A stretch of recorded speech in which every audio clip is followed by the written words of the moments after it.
Hello everyone, today we'll be reviewing the 5070 Ti Gaming Trio, one of the newer GPUs from the 5000 series that you can reliably get.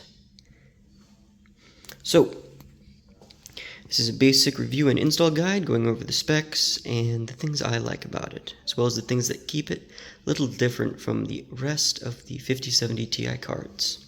First off, it is a 100mm fan design, as you can see. The card does feature RGB on the front and a fairly dense fin stack. It is fairly large. As you can see, it also features some stickers on the fans, which are thankfully aligned.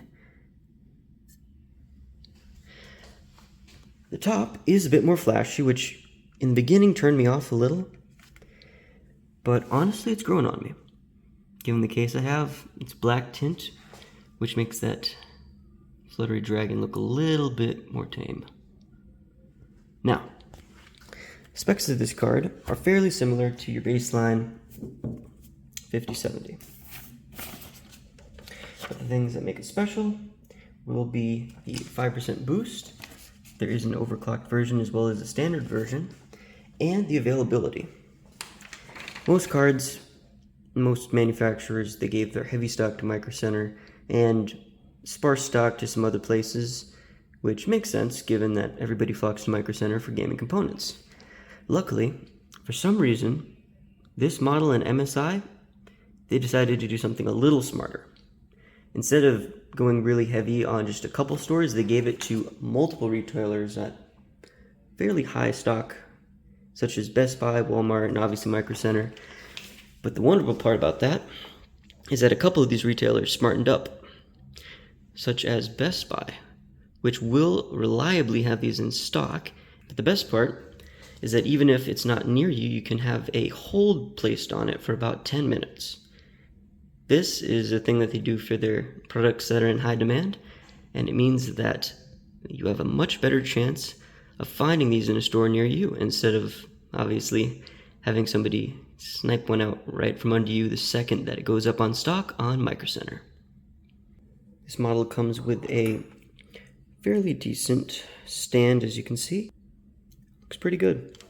And the design was smart. Magnetic bottom, rubber top for grip,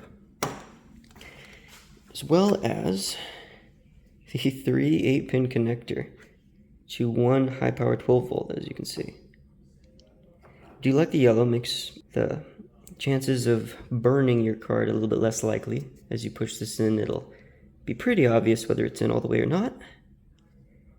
And it's just long enough to kind of tuck those extra power cables behind and have a nice clean look all the way up to the port. While past models did have the logo glowing, which unfortunately this doesn't have, it does have access to some of the lighting in the front. So even if you're mounting this in a not so fancy way like most of us will, you'll still get to enjoy a little bit of the RGB features. Now let's get to putting it in. Important side note, before installing this card, be sure to register its warranty. It is a little bit of a pain because you'll need the receipt information as well as the CHK number and some other stuff that you can only get on the physical graphics card. So go online, create an account, add a product to your profile, and it should be fairly quick and easy. Basic tools that you'll need. Obviously this, since it has 2 mounting points right there, and pliers, just in case you want to threaten your computer components.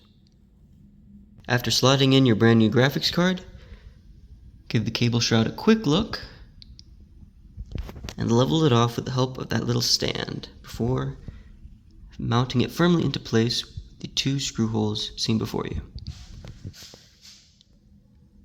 We're good on clearance. I expect that your case won't have any issues either.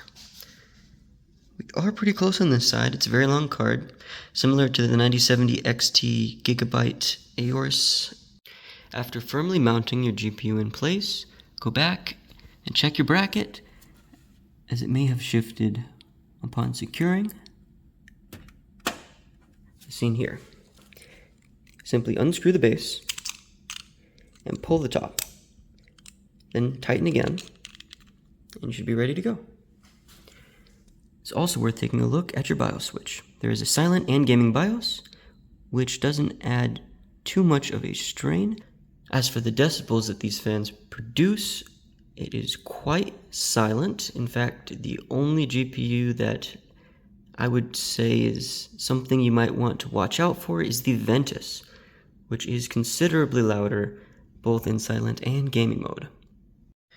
Be sure to use 3 additional cables so that your 5070 Ti does not become the Campfire Edition. Now, with all that plugged in, secure the high-powered 12-volt connector. Be careful not to add too much of a bend on it. It is worth pulling these out a little bit more just to connect this, and then feeding the slack back through. Now, let's see what it looks like once it's ready and booted up. If cable management was an art, I'd be Michelangelo. And action. Booting up nicely.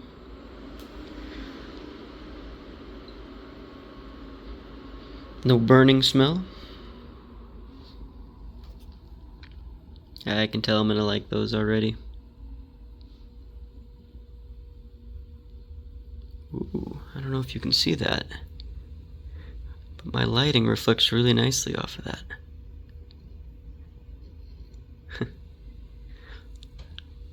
I think this card's growing on me. And just like that, we have one beautiful working 5070 Ti. Don't forget to use DDU if you're switching over from AMD.